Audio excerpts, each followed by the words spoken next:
Hello students, good morning. Once again I welcome you in the today's science class. As you know, last time we studied about the parts of a cell, in which one topic we already discussed, that is the protoplasm. आगे का topic पढ़ने से पहले मैं एक छोटा सा idea बता रहा हूँ कि सेल किस तरह की होती है. Please look here.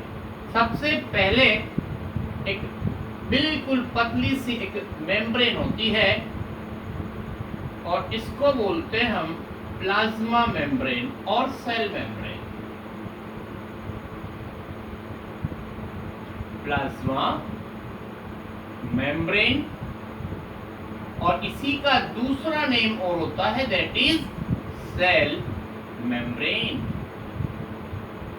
मेम्ब्रेन का होता है एक बाउंड्री है जिसके अंदर कोई लिक्विड वगैरह और बहुत से पार्ट्स वगैरह अवेलेबल हैं.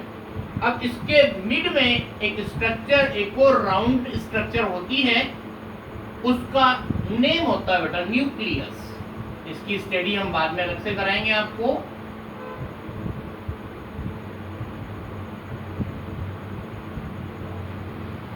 That is the nucleus. अब ये सेल मेम्ब्रेन या प्लाज्मा मेम्ब्रेन और ये न्यूक्लियस, इसके बीच में जो लिक्विड भरा होता है जेली लाइक सब्सटेंस, उसको बोलते हैं हम प्रोटोप्लाज्म. इंक्लूडिंग, और ये न्यूक्लियस होता है, इसके अंदर भी लिक्विड होता है, तो इन सब को मिला करके हम बोलते हैं बेटा प्रोटोप्लाज्म.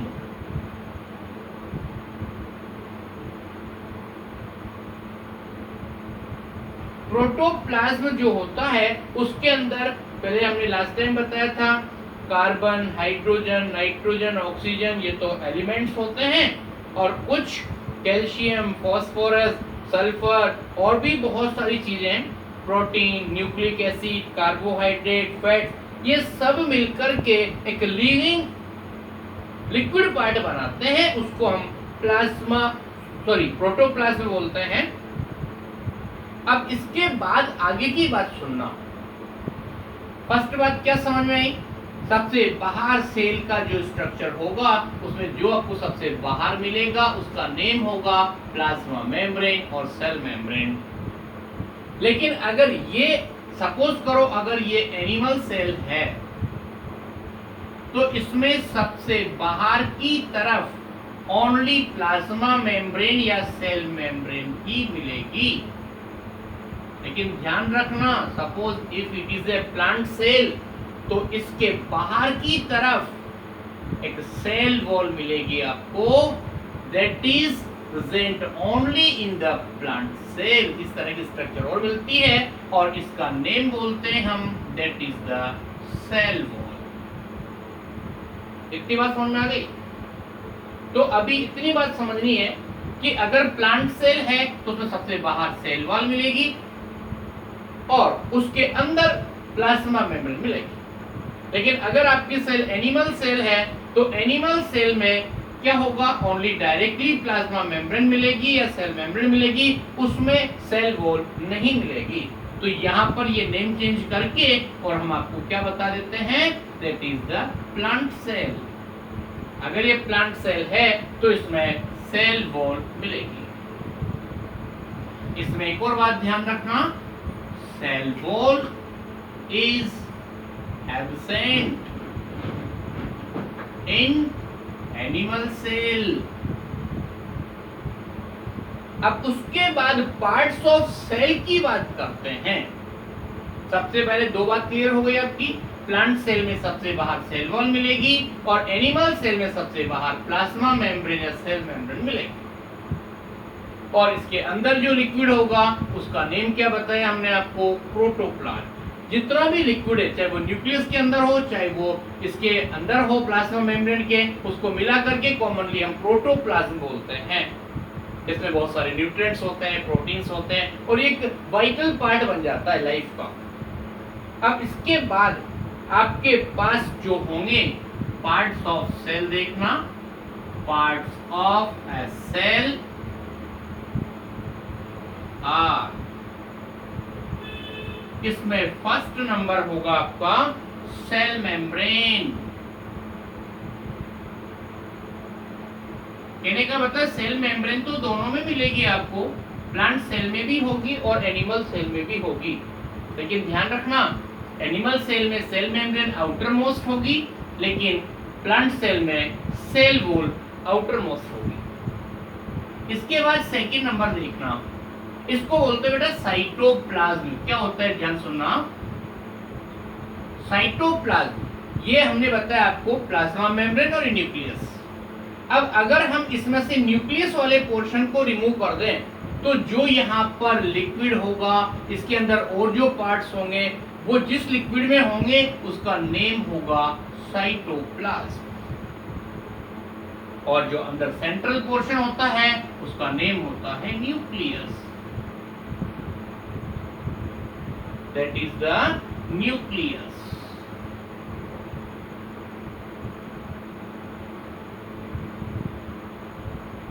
ओके, इतनी बात समझ में आ गई। और सेल वॉल के बारे में आपको बता ही दिया। In addition this substance the layer called cell wall is present in the plant. अब इस सेल वॉल के बारे में कुछ बता रहे हैं हम आपको। It is thick rigid layer present outside of the cell membrane. ये सेल मेम्ब्रेन के बाहर की तरफ अवेलेबल होती है। और ध्यान रखना बेटा, it is made up of cellulose, that is non living substance. और इसके अलावा कैल्शियम पैक्टेट, मैग्नीशियम पैक्टेट, ये एक नॉन लिविंग सब्सटेंस होता है। अब इसके बाद हम फर्स्ट वापस अभी सेल वॉल की बात कर रहे हैं। सेल वॉल का फंक्शन क्या होगा, देखो यहां पर है, it provide protection against the variation in temperature, high wind speed, atmospheric moisture. मतलब अंदर के जितने भी कंपोनेंट्स है ना, उनको प्रोटेक्ट करने का काम, जो भी क्लाइमेटिक कंडीशंस हैं या कोई और प्रॉब्लम है उसको एडजस्ट करने का काम इसका होगा सेल वॉल का, in case of the plant cell. और एनिमल सेल में सेल मेम्ब्रेन या प्लाज्मा मेम्ब्रेन का ये फंक्शन होगा। Second number, it provide mechanical strength. ध्यान से सुनना, प्लांट और एनिमल सेल जो होती है ना, उसमें प्लांट सेल ज्यादा स्ट्रॉन्ग होती है, उसमें इस तरह की ये आपकी सेल वॉल अवेलेबल होगी। हमने बता दिया पूरा स्ट्रक्चर कैसा होता है इसका। और उसके बाद आगे सुनिए आप, it control the shape and size of the cell. ये सारी बात सेल वॉल के बारे में बता रहे हैं। ये जो सेल वॉल अवेलेबल है इसकी वजह से इस अंदर की एक शेप और साइज फिक्स होती है। It does not change. इतनी बात समझ में आ गई। ये हमने बताया बेटा आपको about the cell wall. Next number, that is the cell membrane. Cell membrane क्या होती है, ध्यान से सुनना। Cell membrane is present in every living cell। हर सेल के अंदर सेल मेम्ब्रेन होगी, चाहे वो प्लांट सेल हो या एनिमल सेल हो। और please remember, it is thick outer covering cord. अब इसको सपोज करो सेल वॉल को हटा दिया हमने, तो जो बचेगा वो फर्स्ट में क्या होगा, प्लाज्मा मेम्ब्रेन या सेल मेम्ब्रेन। इसका दो नेम हमने आपको बताया। और ये प्रोटीन और फॉस्फोलिपिड की लेयर से बनी होती है। You know lipid means fat. Please remember, it is made up of lipids and proteins. हम बता रहे सेल मेम्ब्रेन किसकी बनी होती है, तो उसका आंसर होगा it is made up of lipids and proteins layer. और please remember, plasma membrane is porous and allow the movement of certain substance in and out of the cell. अब ये जो आपके पास प्लाज्मा मेम्ब्रेन है ना, ये double layer होती है और इसके अंदर छोटे छोटे होल्स होते हैं और पोर्स होते हैं। इनकी हेल्प से बाहर के सब्सटेंस अंदर और अंदर के सब्सटेंस बाहर निकल सकते हैं। उनको बोलते हैं हम, that is the pores. It is semi permeable और सेलेक्टिवली परमिएबल इन नेचर। मतलब कहने का क्या हुआ कि हर सब्सटेंस बाहर नहीं जाएगा और हर सब्सटेंस अंदर नहीं जाएगा। क्यों? क्योंकि ये सेल मेम्ब्रेन या प्लाज्मा मेम्ब्रेन कंट्रोल करेगी कौन से सब्सटेंस को बाहर से अंदर जाना है, किसको अंदर से बाहर जाना है। ये इसकी एंट्री और एग्जिट को कंट्रोल करती है। It allows the transport of specific molecules. और इसमें हम आपको फंक्शंस के बारे में बता रहे हैं बेटा।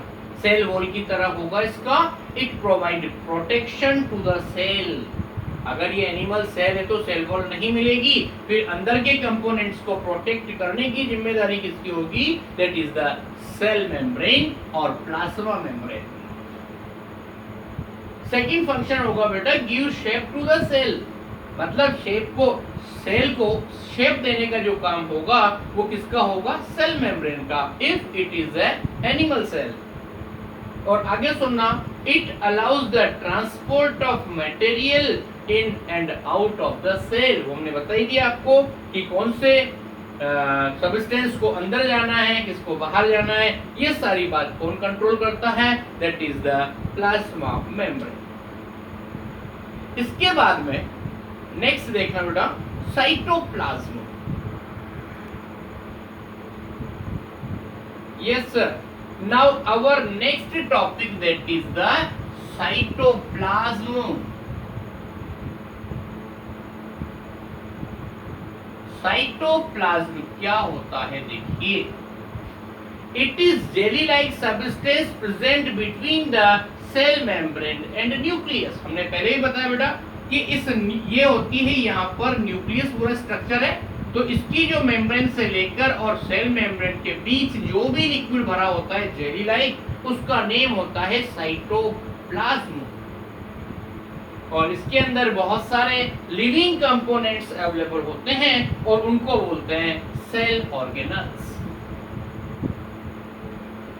Living components of cell of a cell presenting cytoplasm are known as cell organelles।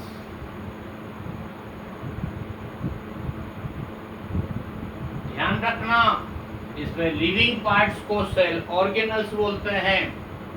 So various life function performed by cell organelles take place inside the cytoplasm. इसके अंदर बहुत सारे स्ट्रक्चर अवेलेबल होते हैं जिसके बारे में हम बाद में बात करेंगे। अब एक साइंस बीट्स हम आपको बता रहे हैं, ध्यान से सुनना। पहले बता रहे बेटा, you study about the muscle cells, involuntary muscles, voluntary muscles और कार्डिक मसल्स। कहने का मतलब है कि जो मसल सेल्स होती है ना, उनमें एक सेल के अंदर एक से ज्यादा न्यूक्लियस प्रेजेंट होते हैं। हम बात कर रहे हैं इस वाले पोर्शन की, ये कहलाता है न्यूक्लियस। आमतौर पर क्या होता है कि एक सेल के अंदर एक न्यूक्लियस होता है, लेकिन कुछ स्पेशल केस के अंदर, जैसे कि हमने बताया मसल सेल, तो मसल सेल्स में एक ऐसी सेल होती है जिसमें एक सेल में एक से ज्यादा न्यूक्लियस अवेलेबल होते हैं। लेकिन cells without nucleus are called enucleated cells. लेकिन कुछ ऐसी सेल्स होती हैं जिनमें न्यूक्लियस होता ही नहीं है, उसको बोलते हैं बेटा इन्यूक्लिएटेड सेल्स। तो यहां से देखना, cells without nucleus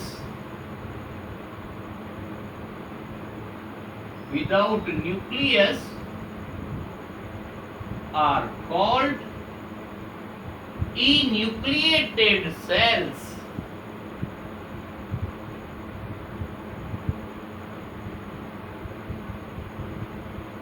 enucleated cells।